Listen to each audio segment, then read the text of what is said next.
For the formation of images by any mirror or any lens, there are certain rules. कुछ rules होते हैं, mirror के case में वो अलग होते हैं एंड लेंसेज के केस में वो अलग होते हैं। मिरर के केस में बच्चे 4 रूल्स होते हैं हमारे पास। अगर आपको रूल्स याद होंगे तो आप इजीली कोई भी, आपके पास कुछ भी आ जाए कि आपका ऑब्जेक्ट यहाँ रखा है और आपको इमेज बनानी है तो आप बना लोगे। तो आपको सबसे पहले रूल्स पता होने चाहिए। तो क्या है वो रूल्स के केस में बताती हूँ आपको। कनकेव मिरर बनाया सपोज हमने, कनकेव मिरर, ये क्या है हमारी प्रिंसिपल एक्सिस, ये क्या है ये सेंटर ऑफ कर्वेचर है। सेंटर ऑफ कर्वेचर और पोल के जो बीच का जो पॉइंट होता है बिल्कुल एग्जैक्ट बीच का, सपोज दिस इज 6 सेंटीमीटर, तो ये जो 3 सेंटीमीटर पे होगा उसको हम बोलते हैं focus. What are the rules? The first rule is a line parallel to the principal axis, a line coming parallel to the principal axis. Suppose यहाँ पे कोई हमारा ऑब्जेक्ट रखा है, उससे कोई लाइन आ रही है, coming parallel to the principal axis will strike on the mirror and will pass through the focus. This is the first rule. Second rule क्या कहता है? A ray passing through focus, a ray passing through focus will strike onto the mirror and will be parallel to the principal axis. First rule का just opposite. First rule में parallel रे आई और focus से पास होगी। ये मत देखना क्योंकि मेरे बोर्ड पे ये अच्छे से आज चल नहीं रहा है, तो मेरा इतना नीटली नहीं बन पा रहा है डायग्राम, तो इस पे थोड़ा सा कम ध्यान देना, समझने पे ज्यादा फोकस करना। फोकस से कोई रे आई and it will be parallel to the principal axis, ये था first rule. This is second rule. अब है हमारा थर्ड रूल। थर्ड रूल क्या कहता है? ये हमारा मिरर है, ये हमारा सेंटर ऑफ कर्वेचर है, ये पोल है, ये फोकस है। कोई ray I through centre of curvature और स्ट्राइक की उसने मिरर के ऊपर, वो उसी पॉइंट से वापस रिफ्लेक्ट बैक कर जाएगी। A ray passing through centre of curvature will reflect back on the same path. ठीक है। फोर्थ रूल क्या कहता है हमारा? पोल है, ये सेंटर ऑफ कर्वेचर है, ये फोकस है। कोई रे आई इंसिडेंट कहाँ हुई? पोल पे। कोई रे आई इंसिडेंट हुई पोल पे। एंगल ऑफ रिफ्लेक्शन क्या कहता है कि जो एंगल आई है वो एंगल आर के इक्वल होगा। तो इसके केस में क्या होता है? कोई रे आएगी पोल पे, इंसिडेंट होगी, स्ट्राइक करेगी और उससे रिफ्लेक्ट कर जाएगी विद द सेम एंगल। जितने एंगल पे इंसिडेंट रे आई उतने ही एंगल पे नीचे की साइड रिफ्लेक्टेड रे रिफ्लेक्ट कर जाएगी। ठीक है। अब हमें इमेज बनानी है किसकी? जब हमारा ऑब्जेक्ट सेंटर ऑफ कर्वेचर और फोकस के बीच में बनाओ। ये सबसे इजी रहता है किस केस में? जब हम स्केल यूज करें, अच्छे से स्केल यूज करें, प्रॉपर हम सेंटर ऑफ कर्वेचर असाइन करें, फोकस असाइन करें, बट यहाँ पे हम रैंडमली ले रहे हैं। तो देखो क्या होता है, चलो इसके साथ मेजर कर लेते हैं। यहाँ पे हमने लिया फोकस और इसकी डबल लेंथ पे लिया हमने यहाँ पे सेंटर ऑफ कर्वेचर। यहाँ पे हमने कोई ऑब्जेक्ट बना दिया, ठीक है, between C and F. A ray parallel to the principal axis will pass through focus. A ray parallel to the principal axis will pass through focus. Second rule क्या कहता है? A ray passing through focus will be parallel to the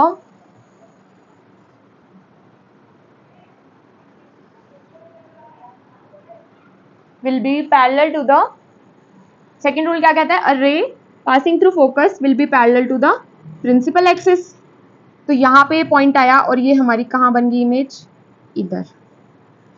नीचे की side जो image बनती है वो हमेशा ऐसे उल्टी बनती है। ये हमने एरो ऊपर की साइड लगाया, ये हमने नीचे की साइड लगाया। अब हमें इसमें 3 चीजें लिखनी होती हैं। एक तो इसका नेचर क्या है, एक इसकी पोजिशन क्या है, एक इसका साइज क्या है। इसका नेचर क्या है? देखो ये उल्टी है, नीचे की साइड बन रही है, तो मतलब इन्वर्टेड है। इन्वर्टेड के साथ हमेशा रियल आता है, इरेक्ट के साथ हमेशा वर्चुअल आता है। This image is real and inverted. इसकी पोजीशन क्या है? Behind centre of curvature, behind centre of curvature. और साइज क्या है इसका? देखो यहाँ पे कितना साइज था इसका और यहाँ पे इसका साइज बढ़ गया, that means it is enlarged और मैग्नीफाइड, इनलार्ज्ड और मैग्नीफाइड। ठीक है। सेकेंड हमारे पास जो ऑब्जेक्ट है वो है एट सी, मतलब सेंटर ऑफ कर्वेचर।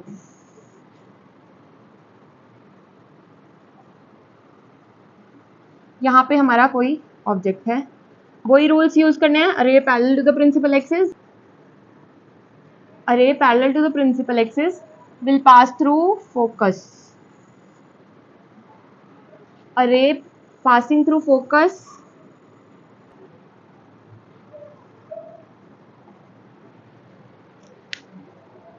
पहला रूल हमने यूज किया, a ray parallel to the principal axis will pass through focus. दूसरा हमने क्या यूज किया, a ray passing through focus will be parallel to the principal axis. और ये जस्ट सी के ही नीचे आके ये इमेज हमारी बन जाती है। तो एट सेंटर ऑफ कर्वेचर पे क्या होता है, position, nature and size. Position क्या है एट सी, नेचर क्या है रियल एंड इन्वर्टेड, और साइज क्या है सेम। अब हमें क्या करना है, ऑब्जेक्ट बियॉन्ड सीसी के पीछे रखा है, ठीक है। रूल्स यूज करने हैं बस आपको, अरे parallel to the principal axis will pass through focus,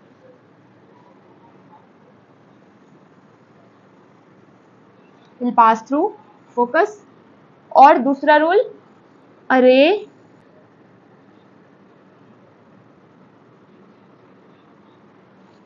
a ray passing through focus will be parallel to the principal axis, will be parallel to the array parallel to the principal axis will pass through focus, array passing through focus will be parallel to the principal axis। और यहाँ पे आके ये हमारी image बन जाएगी। इसके comparison में ये थोड़ी छोटी होती है, nature, size and position. So nature क्या है इसका, रियल एंड इन्वर्टेड,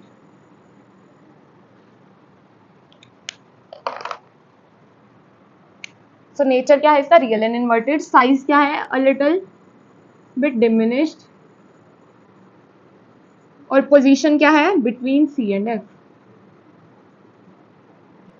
अब है ऑब्जेक्ट एट इंफिनिटी, हमारा ऑब्जेक्ट है इंफिनिटी पे। तो इंफिनिटी के केस में आप हमेशा याद रखना, इंफिनिटी के केस में आपको हमेशा क्या याद रखना है, कहीं दूर आपका ऑब्जेक्ट है, वहां से पैरेलल रेज आएंगी, पैरेलल, और वो कहाँ आके मिल जाएंगी, फोकस पे। नेचर, पोजीशन, साइज क्या होगा, नेचर इसका होता है रियल एंड इन्वर्टेड, पोजीशन इसकी एट फोकस, और साइज इसका हाईली डिमिनिश्ड।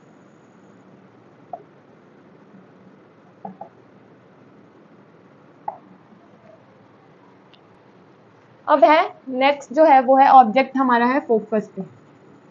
देखो ऑब्जेक्ट हमने रख दिया फोकस पे, यहाँ हमारा सेंटर ऑफ कर। अब हम इसमें कौन से रूल्स यूज करें, देखो फोकस पे हमारा ऑब्जेक्ट है, अरे parallel to the principal axis will pass through focus, पहला रूल। दूसरा हम इसमें कौन सा यूज कर लेते हैं, या तो हम सेंटर ऑफ कर्वेचर वाला यूज कर सकते हैं कि सेंटर ऑफ कर्वेचर से कोई रे आई और उसी एंगल पे वो रिफ्लेक्ट बैक कर गई, या फिर हम यूज कर सकते हैं कि कोई रे पोल पे इंसिडेंट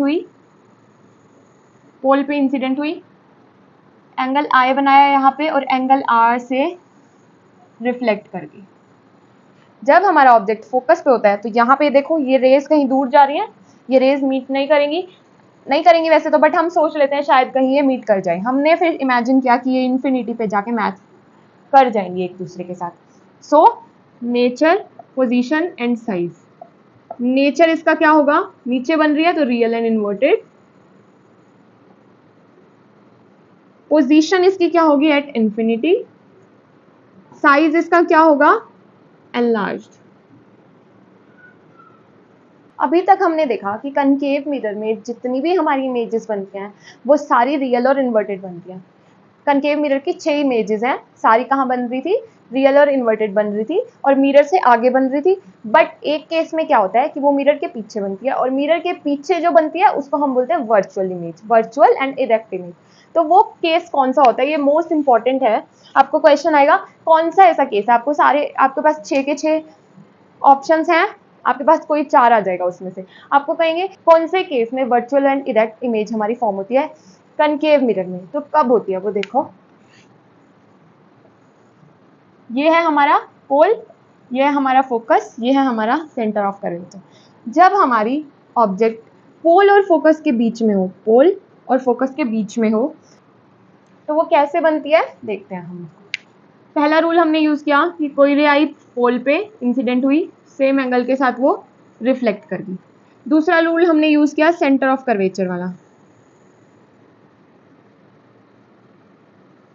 स्ट्राइक किए और इसी के ऊपर रिफ्लेक्ट बैक कर दी। क्या ये कहीं मिल रही है? नहीं मिल रही है रेस, यहाँ पे तो ये और दूर होती जाएंगी, बट हमने ऐसे इमेजिन कर लिया कि इसको भी एक्सटेंड कर देते हैं और इस रे को भी एक्सटेंड कर देते हैं और कहीं इस पॉइंट पे जाके ये मिल जाएंगे। ठीक है, ये इसमें एक्सेप्शन होता है, इसमें हमें ऐसे डायग्राम ड्रॉ करना पड़ता है और इसको हम एक्सटेंड करके यहाँ पे मिलाते हैं। तो इसका नेचर, पोजीशन और साइज क्या हुई? नेचर क्या है इसका? Virtual and erect. पोजीशन क्या है इसकी? Behind the mirror.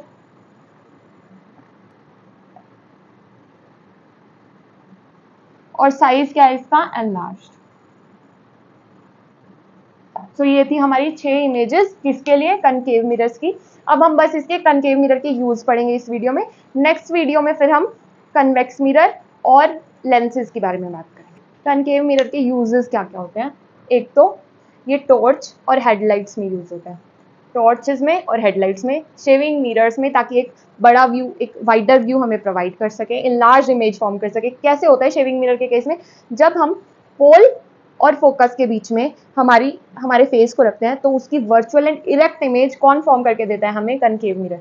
Solar furnaces में भी ये लगा होता है और डेंटिस्ट भी इन लार्ज व्यू के लिए किसको यूज करते हैं? हमारे कनकेव मिरर को। ठीक है, तो this is all about concave mirror and how concave mirror form images due to the help of those 4 rules. Next हम पढ़ेंगे कन्वेक्स मिरर के बारे में और कन्वेक्स और कनकेव लेंसेज के बारे में। तो मोस्ट इंपॉर्टेंट इसमें से यही है कि कहाँ पे ऑब्जेक्ट रखने से कहाँ इमेज बनती है। तो आई होप आपको समझ आया होगा। Please like my video, comment and do share and subscribe. Thank you.